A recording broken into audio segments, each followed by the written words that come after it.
check. And good afternoon, folks. And good afternoon, folks, and thank you. And good afternoon, folks. Thank you for joining us.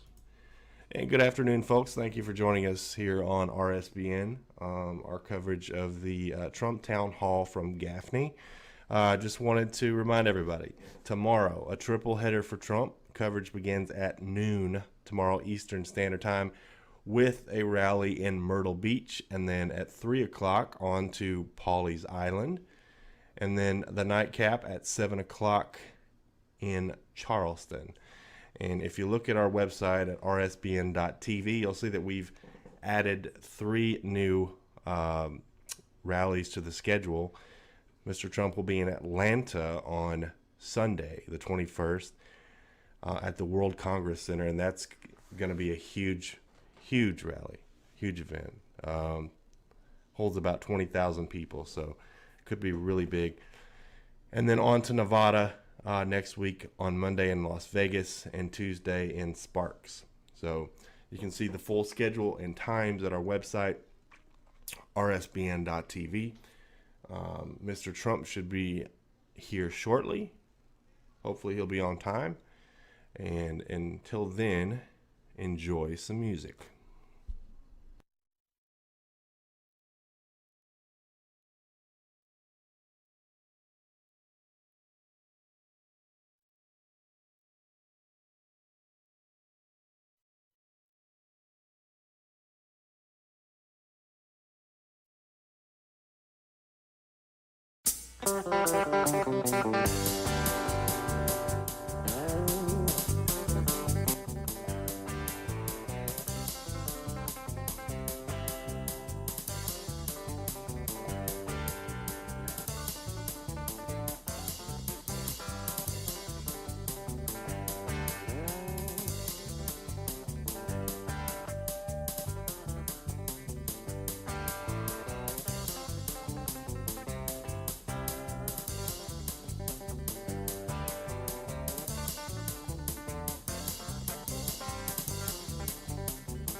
It's a lot of people.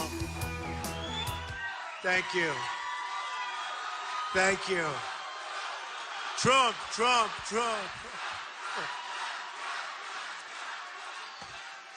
Do we love electricity, by the way, all you electricity people? We love you guys have been so great. How about life without electricity? Not so good, right? Not so good, right? You have been so fantastic. You have a seat? Sit down, relax, everybody. Come on, we'll be here for a while. I have nothing else to do. What the heck? We've been all over the place. I'll tell you what. South Carolina, unbelievable state. I've been here many times before the whole, this whole process. I've been here a lot. I have a lot of friends that live here. It's one of the most beautiful parts of the world, and they're great people. The people are fantastic, and it's a great honor to be with you.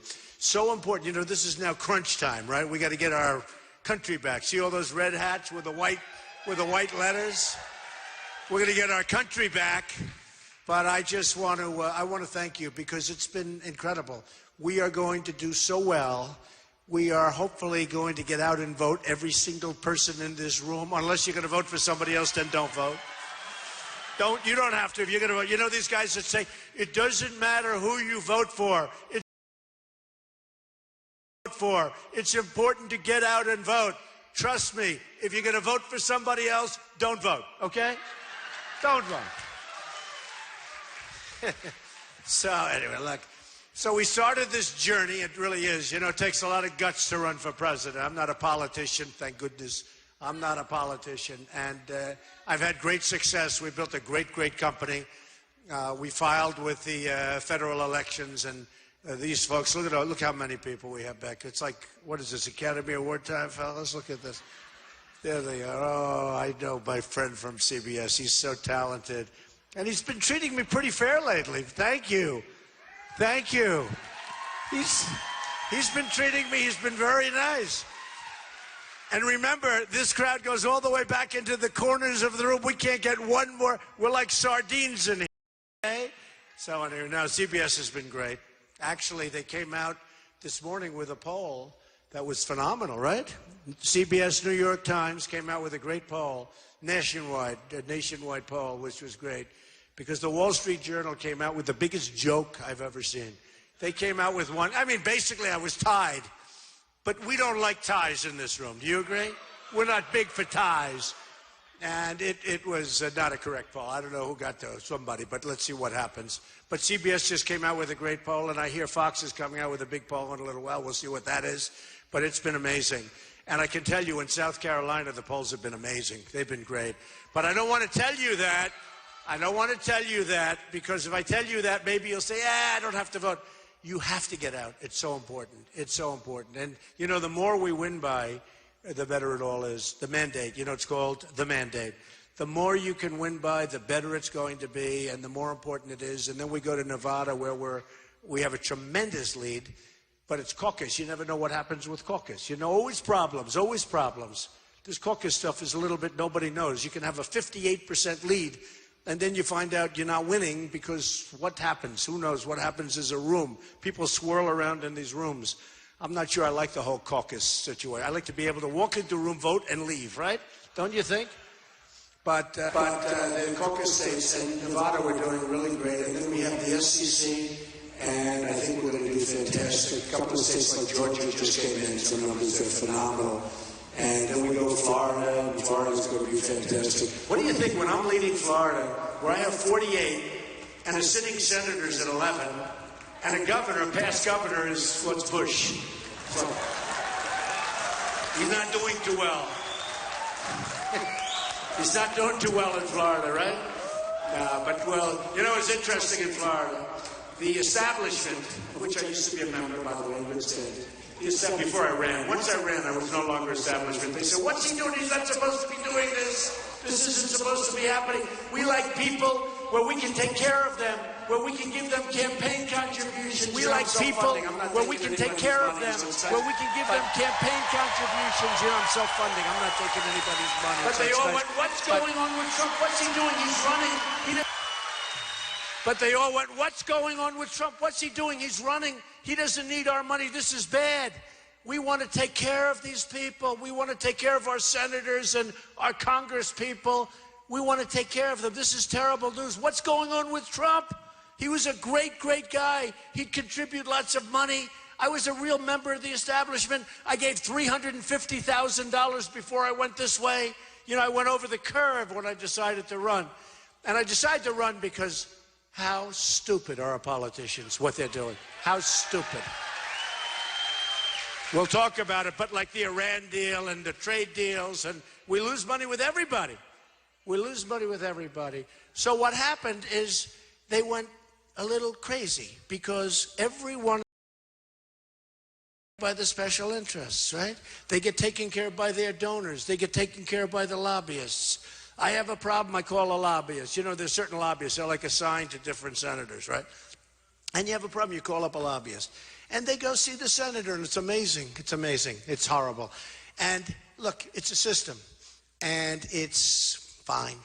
But it's not going to work that way anymore. We owe $19 trillion, folks, and we're going to get it down, and we're going to have budgets, and we're going to do things properly, and we're going to have better health care. We're going to have health care. We're going to get rid of Obamacare, which is a total disaster. Oh, we're getting rid of it. We're getting rid of it. And we're going to do a lot of good things. Common Core is going to be out. Common Core is dead. We bring education back. And I talk about it all the time. Look, we're number 30. From 1 to 30, we're number 30 in education. We're number 1 in cost, okay? Think of it. So we spend more money per pupil than any other country in the world. And we're number 30. We're at the bottom of the list, right? So it's obviously something's wrong. And we're bringing local education back, and I see it. And I've seen it over the years. The parents, they get involved. The family gets involved. The brothers, the sisters, everybody gets involved. Then you have great education, less expensive and great education. So we're getting rid of Common Core. We're going to protect our Second Amendment. It's under siege. Under siege. You know, I tell the story with these two radicalized, I guess I should say young people, right? Young people. To me, bad people. But the two people, they got married, and I guess she radicalized him. Nobody knows, but bad stuff happened. And they go in and they shot the 14 people in California, killed 14 people, many others injured badly. And these are people that gave them like wedding ceremonies and baby parties and all of this, and they killed them. And bad things.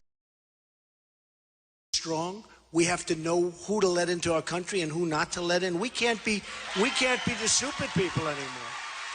We cannot be the stupid people. We're led by people that don't know what they're doing, or they know what they're doing and they're just bad. I don't know what's going on. Look, we have a president that won't use the term radical Islamic terrorism. He won't use it. You see what happens. Even in Paris, take a look at Paris as an example. So Paris, they kill 130 people. Paris has the toughest gun laws in the world, okay? The toughest in the world. They say France generally, but Paris has, they say, I mean, if you're a good person, forget it. If you're a bad guy, no problem. You can have all the guns you want, right? You just walk in, you have guns. So Paris has the toughest gun laws. They go into these various places, boom, boom, boom, boom. They kill 130 people. Many people, I don't know if you've seen this, but many, many people are gravely injured in hospitals right now. Their lives are ruined. Many will die. The number will go up quite a bit above 130. But if we had people that I see, you know, like that guy right there with the red hat. See, stand up, stand up. If he had a gun and he's in Paris, and the guy with the white hat, that's the white Trump hat. Stand up. Go ahead, stand up. Stand up. And this woman right here, stand up. Yeah, right. Stand up. If honestly, if we had a few people, if it was in California, if it was in Paris, but if there were people on the other side and the bullets were flying also in the other direction, you wouldn't have had 130 people killed. You wouldn't have 14 people killed in California.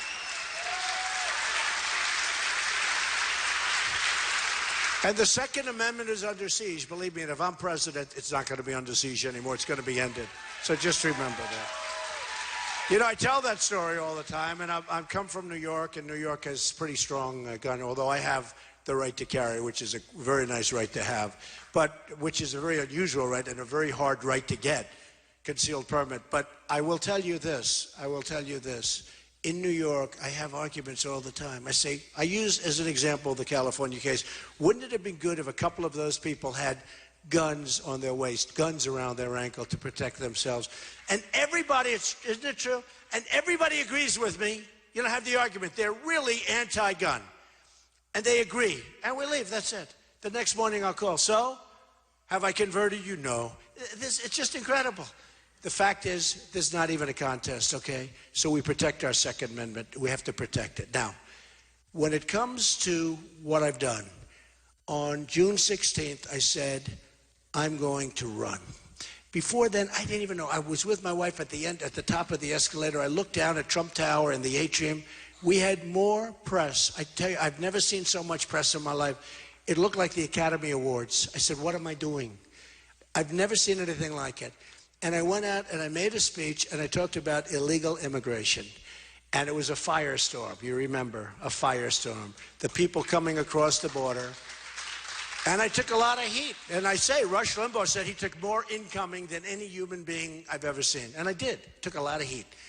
And after 2 or 3 weeks, people would say, you know, but Trump has a point. And then you had the killing of Kate in San Francisco, which was a horror. And you had the killing of Jamil in, as you know, in Los Angeles, and it was like just horrible in California. You had the killing of the female veteran, 65 years old, who was raped, sodomized, and killed by a person that was here many, many times and should have never been allowed in the country, and many other cases, And people started saying, you know, it's really right. It's a crime wave. What's going on is a crime wave. And by the way, we're going to have strong borders. We're going to have the wall. We're building the wall. We're building the wall, folks. We're building the wall. And we're going to have people come into our country, but they're going to come into our country legally. They're not going to come in like they are now. They walk across a piece of Swiss cheese. They're going to come into our country legally. They're coming in. And it's fine. And they're going to be good people, and they're going to come in legally. You know, I just left New Hampshire. We had a tremendous week in New Hampshire. We blew it out. We got every category. We won with men, with women, with tall, with short, with heavy, with thin. We won every category. We won with older people, younger people, highly educated, not so highly educated, with heavy college degrees, without college degrees, without high school degrees. We won everything.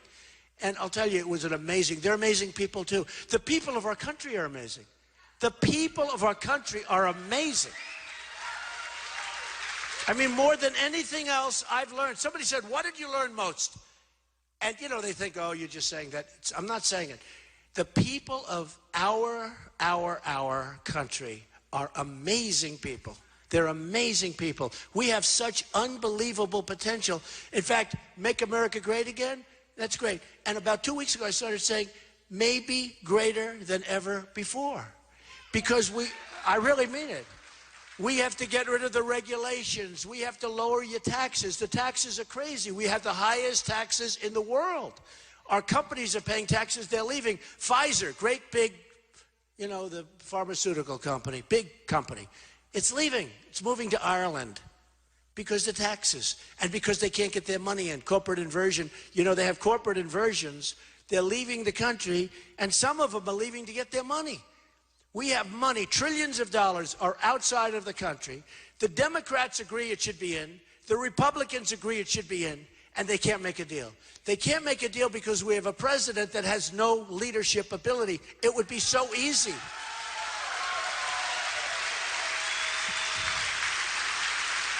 It would be so easy. It would be so easy to make a deal. I'm telling you, I think I could make that deal in 10 minutes. And yet we spend years. You could make that deal. Who's the other say? They have $2.5 trillion. I think it's closer to $5 trillion. The government says it's $2.5 trillion. They don't know what the hell they're talking about. I'm telling you, it's like $5 trillion. They can't get the money into this country. If they did, they could use it for development. They could build new companies. They could spend it on so many things. We can't get it in. And all the politicians agree. And you could sit them down. It's so fast. I could make a deal so fast. But we have people that it's not their thing. So the companies now are leaving to get their money. They have billions of dollars. They have individually billions of dollars. They're leaving to get their money. It's impossible. The bureaucracy is horrible. The tax rate would be insane. You couldn't do it because the tax rate is insane. There's no incentive to do it. But we could do it so easy, and we'd have all of this money pouring in. And this is what we're going to do. Carl Icahn endorsed me. Some of the great business leaders endorsed me. I mean, frankly, they'll all endorse me if I want it. Nobody knows who the hell they are. Nobody knows who they are. They call me, Don, I want to endorse you. Could we have a news conference? They said, nobody knows who you are. Guy's worth $3 billion. Nobody ever heard of him. But they're great negotiators. We want to use our great negotiators, not our political hacks, to deal with China, Japan, Vietnam, India, Mexico, which is killing us at the border. Mexico is killing us at the border and killing us in trade. You saw the other day, Carrier is moving down. They're moving. 1,400 jobs moving out of our country, moving to Mexico. And somebody had a cell phone going where the cell phone's taking the shot of the boss saying, we're closing up, we're moving to Mexico, right? Not going to happen with me. I'm going to say to them the following, and I hate to say it, I'm a free trader, I hate to say this, we have to have smart trade. I don't even call it free trade anymore. We don't free trade with China. China is going to make, I mean, think of this deficit. We are going, put it a different way, we're going to have a trade deficit with China of $505 billion. What kind of deal is this? What is it? That means they're sucking us dry. In the history of the world, what China's done to us is the single greatest theft. Think of it. It's the greatest theft in the history of the world. Now, I love China. I think it's great. The people are great. I made a lot of money dealing with China. I have the biggest bank in the world as a tenant of mine in a building in Manhattan. The biggest bank in the world, by far. It's not even close. Our banks are like little toys compared to this bank. It has 400 million customers. 400 million customers. Anyway, they're a tenant of mine. They definitely paid their rent on time, believe me. But they're a tenant. But I've sold tens of millions of dollars of condos to the Chinese people. The Bank of America building, which I own a big chunk of in San Francisco, I got it through China. 1290 Avenue of the Americas, one of the biggest buildings in Manhattan. I got through China. I deal with China. China's fine. But their leaders are too smart for our leaders. They're too smart. So we are losing in trade deficits. We have more than $500 billion, not million, billion dollars. And this has been going on for years. Not as high as that, but it's been going on for years. And last quarter, we announced GDP. We have nothing. We have no growth. Our country has no growth. And you hear about that phony jobs number where it's 5%, 5%. It's not 5%. First of all, we have so many part-time jobs. People in this audience probably, I know people that have worked in a company for 30 years as a full-time job, very proud of it. They've been put, because of Obamacare, frankly, they've been put on as part-timers. Now they have part-time jobs and they go get a second job. Probably people in this audience. So that you don't qualify for Obamacare because they don't want to get involved with Obamacare because it's too expensive. It's a disaster because the premiums are going from 25, 35, 45, 55% up. And you look at what's going on. I mean, it is so out of control. Obamacare is going to die in 17 anyway. It's going to die unless it's going to. Unless the Republicans give it another life, Rev. It's just crazy what's going on. But it's so bad. It's worked out to be so bad. And I have people, do people here have Obamacare? Who raise your hand? Who does have Obamacare? You know, I keep hearing about people have Obamacare. I never see anybody. Who the hell has Obamacare? Does anybody here have Obamacare? Isn't it amazing? I hear Obamacare. You're the only one. Stand up, ma'am. Congratulations. We have about 6,000 people. It's amazing. We have 6,000 people in here. I have one person raising the hand, and I hear everybody has. What's going on? And I did that before. I said, who has Obamacare? There were 2 people. Let me tell you, it's a disaster, and it's falling of its own weight, and your pricing is going through the roof, and we can't have it. We are going to have great health care and health insurance. We're going to have great. It's going to be phenomenal. We're going to get rid of the lines. You know, we have lines around each state, which make it impossible for other companies. If I want to go from South Carolina and compete in New York, you can't do it as a company. You can't do it. And I have many states. I'm in many states. I have companies in many, many states. And it's impossible. The reason is the insurance companies took care of the guys I'm running against and others. They contribute. So you have artificial lines. So a company would rather have an absolute exclusive to South Carolina or to New York or to any state rather than competing all over the United States. And now you have to compete, and it's hard. It's hard to make money. It's hard. But that's what they want. So the insurance companies, through the politicians, are getting what they want. I told somebody before that a friend of mine came up, he's a doctor. He said, you know, Mr. Trump, the worst thing that I've seen, I can't believe it, we are the largest drug buyer in the world, the United States, the largest drug buyer in the world by far. Prescription drugs and drugs to make people better, not the kind that come out of the southern border. They don't make people better. They make people very sick. They make people very sick, and we're going to stop it, okay? We're going to stop it. By the way, and you know, maybe even more so, we're going to stop it for the people of New Hampshire. You know, New Hampshire has a tremendous heroin problem. You look at New Hampshire, it's like this. It's so beautiful with the trees and the valleys and the roads. It's the most beautiful place. And you go there, and I love it because I had such a great experience there. Then I had that great vote that was even better than the polls. The polls were saying I was going to win, and the vote was even better than that. And everybody was saying, oh, this is great. I said, you know, folks, I'm going to really try and help. The biggest problem they have, and you just don't see it with New Hampshire, is heroin. And I go and I say, what's your biggest problem? They have a big problem with the vets. We're going to take care of the vets, by the way. But we're going to take care of our vets. This is a big vet area. This is a big vet area. But I'm going to do it for New Hampshire because New Hampshire those people are incredible people, and they are just stuck with this massive amounts of heroin coming in from the southern border. We're going to stop it. And their kids are addicted, and it's a very tough addiction to get rid of. And we're going to get in there and try and help those kids, but we're going to stop the drugs from coming in. Now, that includes everywhere. But for some reason, and I've gotten very close to New Hampshire because of that tremendous week that we spent up there and the tremendous end result. And people are saying we may even have a better result here. Can you believe it? Would that be nice? And if we do, I'll tell you what, we're going to run the table, and we are, in fact, going to make America great again. We're going to run the table because this is very important. But I said in New Hampshire, I said, I'm going to really do something about it because it's just so strange. You wouldn't think that they'd be talking about this because you sit down in this idyllic setting. What's your biggest problem? Heroin. You say heroin, and you don't understand. But then after you're there for a lot, you see it's just a massive problem. So we're going to get those borders taken care of. But think of this. The drug companies were the largest in the world for purchasing. There's no bidding. They don't bid. They don't bid. They're restricted from bidding. There's some kind of nonsense where they're essentially restricted from bidding. If we bid with the drug companies, okay, so that, and by the way, why aren't they bidding? Tell me why. Because, and my doctor friend said, I don't understand it, Donald. As soon as he explained to me, I said, you got to be kidding. But then I told him exactly why. I said, because the senators and the congressmen get massive amounts of money from the drug companies. Very simple. That I know. I mean, that's so simple. And then I see this guy, Jeb Bush, who's got zero chance. By the way, zero chance of winning. And he's a nasty guy. You know, in his own way. In his own way, he's a nasty guy.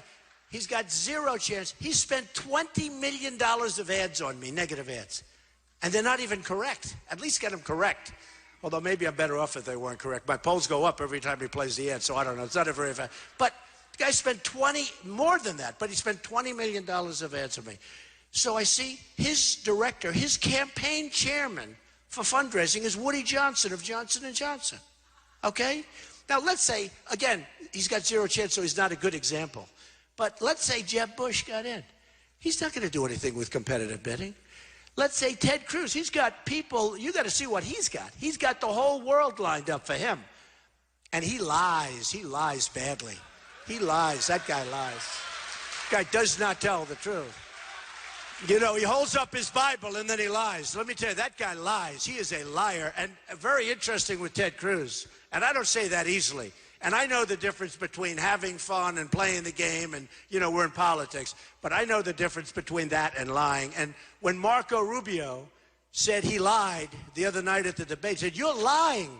He's really right. I agree with Rubio on that. The guy lies. He'll say something. I was hearing things about Donald Trump does not like the Second Amendment. He'll do away with the Second Amendment.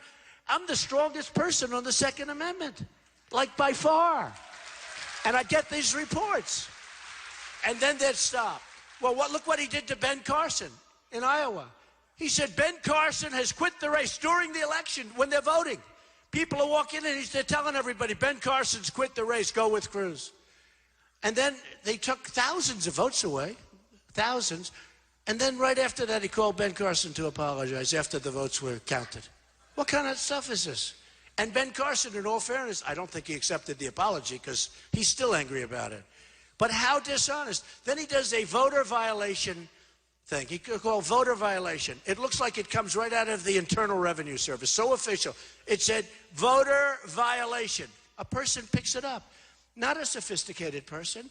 Oh, wow, voter violation. Looks serious. Looks like really the real deal. The paper, everything's perfect. If I got it, I think I'd be concerned. I'd call a lawyer. The lawyer would charge me $3,000 an hour and say, you're okay, Mr. Trump.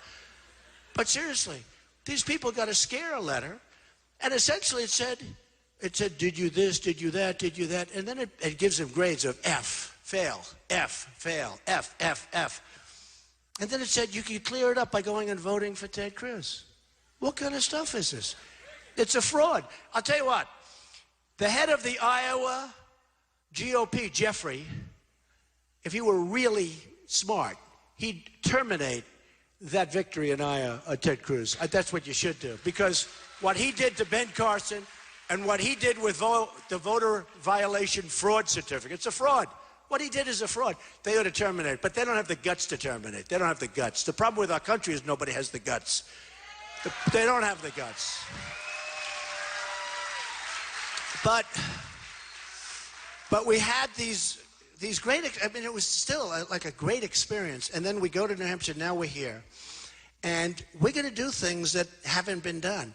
We're going to put drugs out to bid, folks. And we're going to save $300 billion a year, okay? And when Woody Johnson calls me up, I don't care. It doesn't matter. He's a nice guy. He actually bought an apartment from me, so I think he's a nice guy, but that doesn't have any impact. All the smart people live in my buildings, okay? But you know what? I'll get called by lobbyists. I'll say, I won't even take the call. You know, again, I'm self-funding. I don't know that I get credit for this, okay? Because certainly I don't get the credit. But I've had guys in my office that would give me anything I want. I had one guy come in, he said, Donald, you know, I've been in first place practically since June 16th. Practically the whole route, right? I've been in first place almost the entire route. And when you are, the money is just pouring in. I could have the largest PAC. You know, these PACs are crooked as hell, folks. They're crooked as hell. The PACs are running the campaigns. They run out of money, the PACs take over, they're running the campaigns. They're crooked as hell. They're totally dishonest. What's going on with PACs is a disgrace, okay? It's a disgrace. They're dishonest as you get. But I would have had the largest amount of money, the largest PAC, if I wanted to put money into that, if I wanted to raise money. I would have had, I mean, Bush had 148 million and he's a stiff, okay? I would have had the greatest amount of money ever in the history of PACs, okay? But it's wrong. It's not right. And I said to somebody, I said to a group this morning, I was talking to a great group of people, packed house, and I said, tell me, do I get credit for this? I'm self-funding my campaign. In all fairness, I'm rich, but it costs me a lot of money. Does it matter, really? And they stood up and they started giving me a standing ovation. It matters, it matters. I'll tell you why it matters, because you saw the last debate, where they're clapping for Marco Rubio and they're clapping for Bush, because that was all their fundraisers and stuff out there. That was all their special interest people out there. And I made some good statement. I was the only one. I thought I did great in that debate. You know, it's interesting. That was a great debate. I was being hit from 15 different sides. Everybody said I won the debates. Everybody said I won, and I really won the one previous to that. That was the one with New York values, right? And we won that one, and we did great. And the Drudge poll, which is great, he's an incredible guy, by the way, the Drudge poll, they do a poll, and I had 68%. And that's against a lot of people. And Time Magazine has a poll. I won that one, too. And then I thought I did best in the last one because I was being hit by everybody. They're desperate. They're desperate. And I was being hit. I never saw anything like it. It was like I'm shooting like this. And I thought I did really well. And although some of the pundits said, he was too nasty, he was too tough. What am I going to be, nice? That these people are shooting at me, I'm supposed to be nice. Somebody said, he was too tough and he was too nasty. Well, we got to be nasty, folks. Like with ISIS, they're chopping off people's heads. I want to be nasty. Do you mind? Do you mind? I want to be nasty.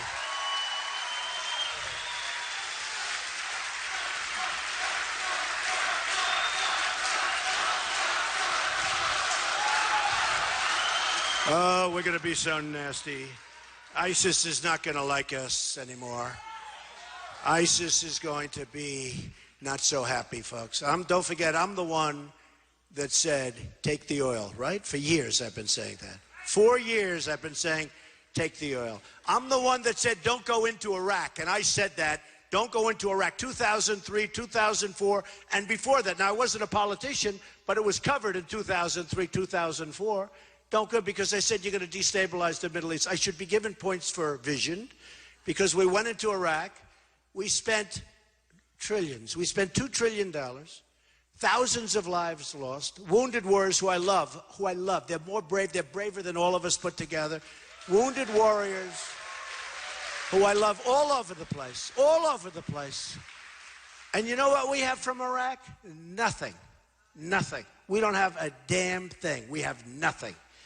Okay? This is the kind of thinking. And then we have Obama, who instead of getting us out properly or keeping us there, once we're there, we probably should have kept the force there, at least a small force. So instead of getting us out properly, our president announces the date that we're leaving, that we're going to be totally out. The enemy pulls back and says, I can't believe this is happening. In fact, they thought it was a ruse. They thought it was like, he must be kidding. Can you imagine General George Patton? We're leaving. We're leaving. Now, he might say we're leaving, but he wouldn't mean it. He'd say we're leaving, and they'd get complacent. Okay, we're gone. And then they'd have soldiers lined all over the place. And they'd come in, and he would whack the hell out of them, okay? That's a different kind. Let me tell you. That's a different mentality. That's a different mentality. But, you know, General MacArthur, General George Patton, that's a different mentality. I see our generals, they're interviewed by the people sitting back there. They're interviewed by the people sitting back there on shows. Our generals go, they do interviews. I say, what the hell? Do we want our generals doing interviews? And one of them is just leaving recently.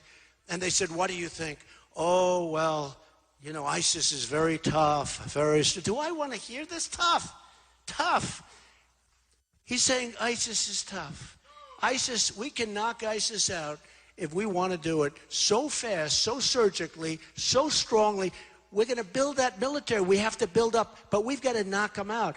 I didn't want to be there, but you can't allow people to chop heads, and that's what we are. It's like medieval times. When they, in the previous debate, they asked Ted Cruz a question. What do you think of waterboarding? And he goes, you know, he didn't want any part. It was too tough a question. Waterboarding.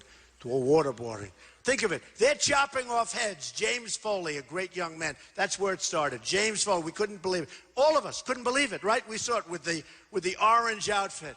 This beautiful young guy. I've gotten to know his parents. They're incredible people. I contribute to their foundation. The parents are incredible people. And James Foley, that's where it started. And we all said, that can't be possible. Now it's all the time. They're chopping off heads. So they say to Cruz, what do you think of waterboarding? And would you continue waterboarding? And is it too severe? And he's like giving this horrible answer. You know, I always say about Cruz, he's a very good debater, but he can't talk. Does that make sense? In other words, you have a conversation with him, the guy can't talk. Everything's, wah, I will do this, and I will do that. And I am a very honest person, and then he lies. You know, I'm telling you, he's a good debater, bad talker. We need some good talkers. But they're asking him about waterboarding, and he's really stumbling and mumbling, and it was terrible. Then they look at me, they say, what do you think about waterboarding? I said, waterboarding's good, but it's not tough enough. We should go further. Nobody could believe it. No. Nobody could believe it. Now, I preface that because I didn't know. I mean, I didn't poll it. You know, I have more money than all of these guys put together. But I said, you know what? I don't have a pollster. I say what's right.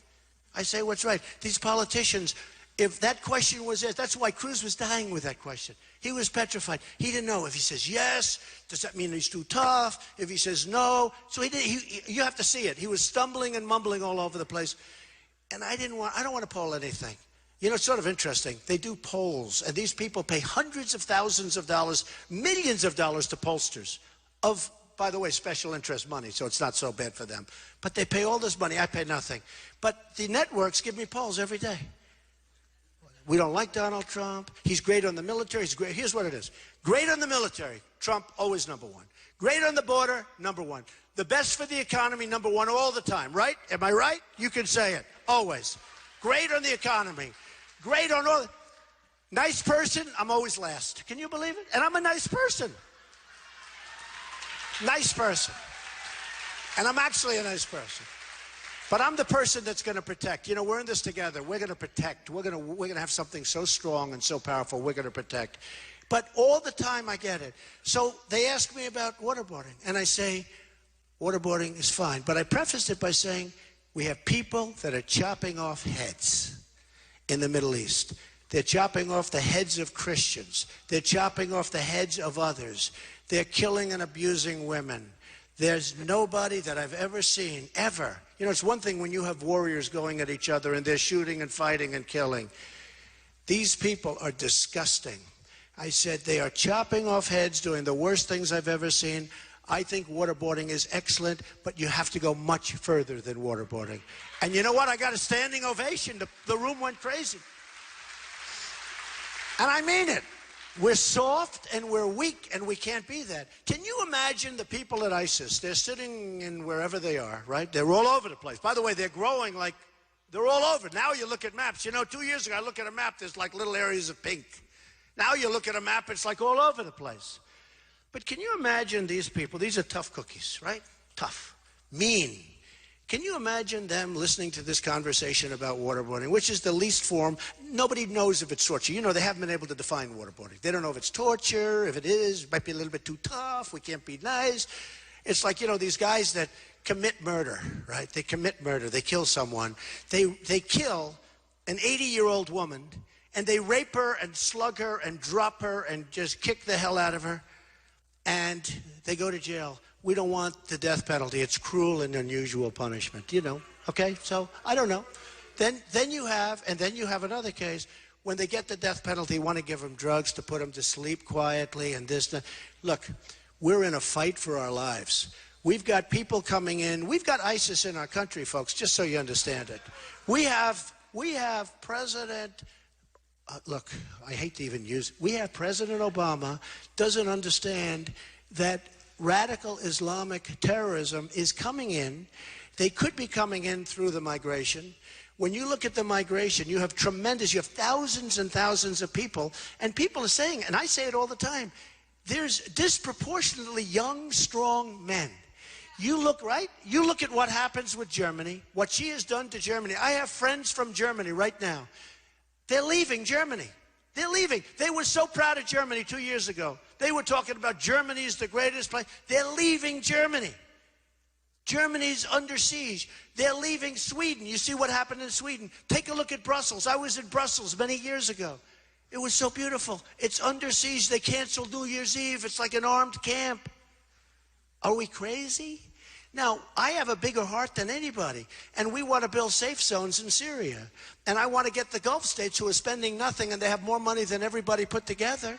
I want to get them to pay for it. They got to pay. They've got to pay. But we have to be vigilant. We have to be tough. And we cannot let these people from Syria, who we have not been able to vet at all, we don't have papers, we don't have documentation, nobody has any idea where they come from, and that's all we need. This is like the great Trojan horse. That's all we need is these people coming into our country by the thousands, and they turn out to be the people that we most don't want, okay? Not gonna happen. And if I win, the people that are in are going out. They're going out. I'm sorry. They're going out.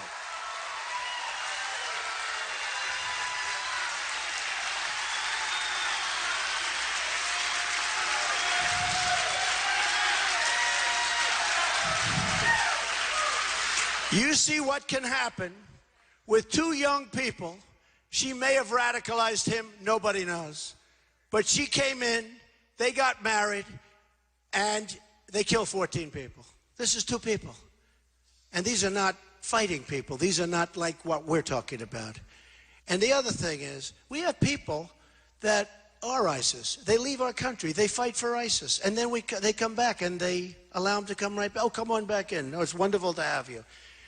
Anybody goes out and is sympathetic or fights for ISIS, they're never coming back, ever, ever, ever coming back into this country again. They're never coming back into this country again.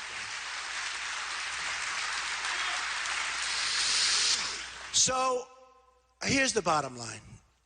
We have tremendous potential. We're going to make great trade deals.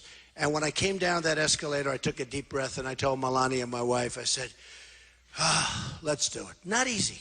Believe me, not easy. Then you have all these maniacs back there, the press. They are the worst. They are, by the way. They're the most dishonest human beings, most of them. Not all of them, but most of them. They are the most, for instance, look at this room. It goes back to each corner, this massive convention center. They'll show this group of people, maybe if we're lucky. They'll say, Donald Trump spoke today in front of a small crowd. They never talk about the crowd. I had one day where I had 12,000 people, and Bernie Sanders, I mean, give me a break. I call him the 95%er. You know what 95% is? 95% tax. Okay. Bernie Sanders had 3. Bernie Sanders had 3. And he does get the second largest crowds, by the way. But look at this crowd. Up to the corner, people trying to get out, trying to get into the building. Look, they're trying to come from outside, and they're having a hard time. I'm so sorry, ma'am. It's so tough. Look, they're trying to pour in. They can't. But here's what they'll show. They won't even show this. They show my face. The only thing that helps me is when I have a protester, right? Because if I have a protester like in that back corner, I didn't think the cameras could move. I thought they were like these really modern cameras that fix. And I'll go home and I tell this story all the time. I say to my wife, darling, how did the crowd look? Oh, it didn't look like there was much of a crowd. It sounded like a lot of people. But I said, what do you mean? Didn't they show the crowd? They never show the crowd. The only time they show the crowd is when there's a protester, because a protester is a bad thing. So they want to capture the bad. So they have Bernie Sanders with 3,000 people. I was with 12,000 people. They said, Bernie Sanders had a fantastic crowd of 3,000 people. And then they have me. They said, Donald Trump spoke today, and unbelievable. No, it's so unfair. Let me tell you something, structurally, and with the press, but structurally, the Republicans have a big disadvantage. Now, in the Fox poll that came out just recently, and in the USA Today poll that came out yesterday, where I'm really big ahead in nationwide, they have me head-to-head against Hillary and Bernie, and I beat them both. Isn't that great? We're not doing this for... I'm not doing this to get a nomination, because frankly, you know, I had a call from one of the top reporters really in the world, and it's very smart, on the liberal side, but every once in a while you have to take those calls too, right? And said, how does it feel? I said, how does what feel? What you've done has never been done before. And I've been on the cover like 3 times of Time magazine in the last few months. And the one from last week was an unbelievable story, because it talks about us, all of us together. It's a movement. And he said, how does it feel? I said, it feels like it doesn't feel anything. I haven't done anything. He said, yes, you've done. What you've done has never been done in politics before. You've changed the whole face of politics. There's never been anything like this. No, he said that.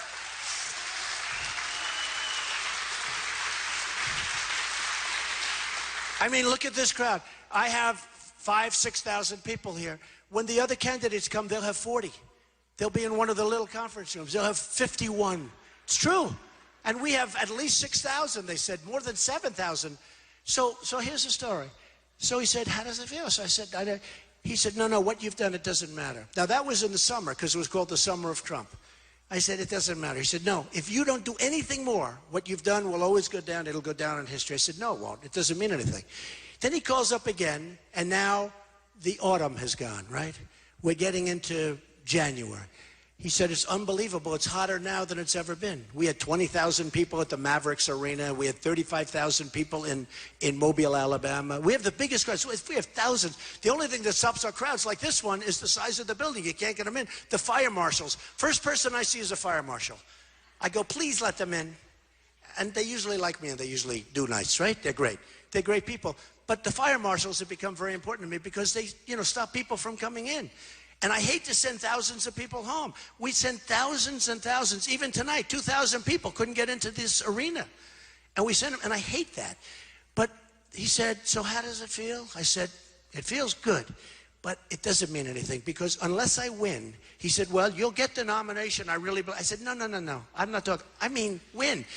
Because I will consider it. If we don't win, I'm not just talking nomination. I'm talking we want to make our country better, right? We want to make our country better.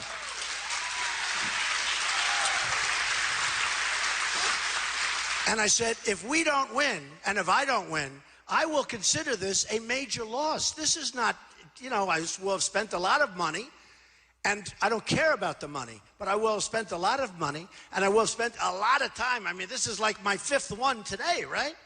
And I said, so if we don't win, I will consider it a major loss. You can write about it in 10 years and say how wonderful it was, but I will consider it a loss because I'm not doing this to look good. I'm doing this because we really do have that incredible potential here. We're going to make this country so incredible again.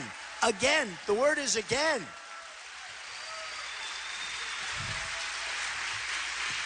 So just to wrap up, we were going to take questions, but it's been such a nice thing, and we won't bother with the questions because I went on a little bit longer than I would normally. Elton John told me, Elton John's a good friend of mine, and he said to me, when you finish with a great song, get off the stage. It's true. Did you ever see you go to a concert, and they just they're phenomenal, Elton or somebody, and they do it so, and the place is going wild, they're standing, and they're cheering, and they're going crazy, right? And they're calling for an encore, and the guy comes out and does an encore, or her, but somebody comes out and does an encore, right? And the first song's okay, and the second song's okay, and the third song's a dud. And you leave like this. Right? So, it's been such a good experience being with you. We got a lot. I mean, I said things here that I don't like to say, generally speaking, but I understand this audience. I'm just telling you this. We don't win anymore as a country. We don't win anymore. We lose all the time. We lose with ISIS. We lose with healthcare. We lose with Common Core, education. We lose with everything. There's nothing we win at. We don't win at all. We don't win at all.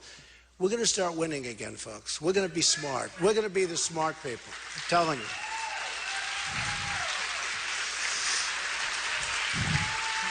We're going to win for our vets. We're going to take care of our vets. We're going to win for our military, and we're going to win, and we're going to knock ISIS out. We're going to win in education. We're going to win in health care. We're going to keep our Second Amendment so strong and so good, and we're going to be so proud of it. We're going to start winning again. We are going to start winning again. And I'll tell you something. The potential here is incredible. I want to be in a position where in 2 years, 3 years, 4 years, you're going to say, I was there with our future president, and he gave a speech, and he said we're going to win, and he more than fulfilled. I fulfill things. I get things done. I fulfill things. And again, I'm not influenced by the money. I don't care about the money. I have more money than all of them. I don't care about the money. I care about this. I care about fairness. I care about making our country so strong. We have just one chance to do it. If we lose this election, if this election goes to a Hillary, who's amazing that she can even be in the election after what she did, or a Bernie Sanders, or a Biden, or a Kerry, or who made the Iran deal, who I can't imagine they could use Kerry after making the Iran deal. Who could get elected after making one of the worst deals I've ever seen in history?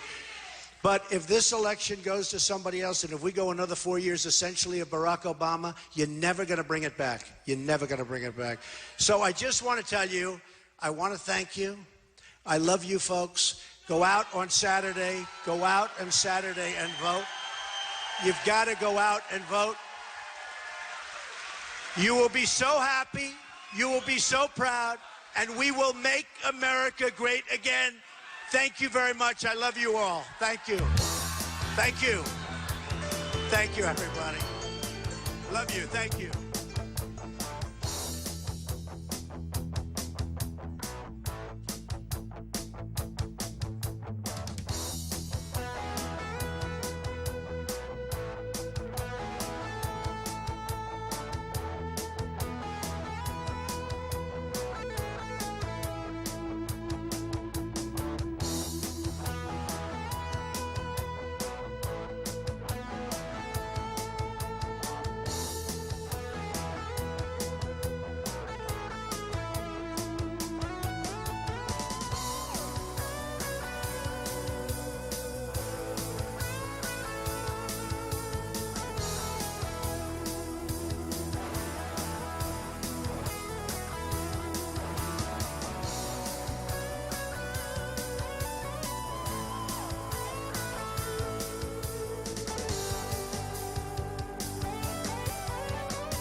I want to thank you all so much for joining us for the Trump rally, and remind everybody that tomorrow is a triple header. We start at noon tomorrow, and we will go rallies at noon, 3, and 7 tomorrow. So it's going to be a busy day across South Carolina. Go to our website, rsbn.tv, for the full schedule and times. We've added 2 new events in the last few days. And we will see you back here tomorrow at noon from Myrtle Beach.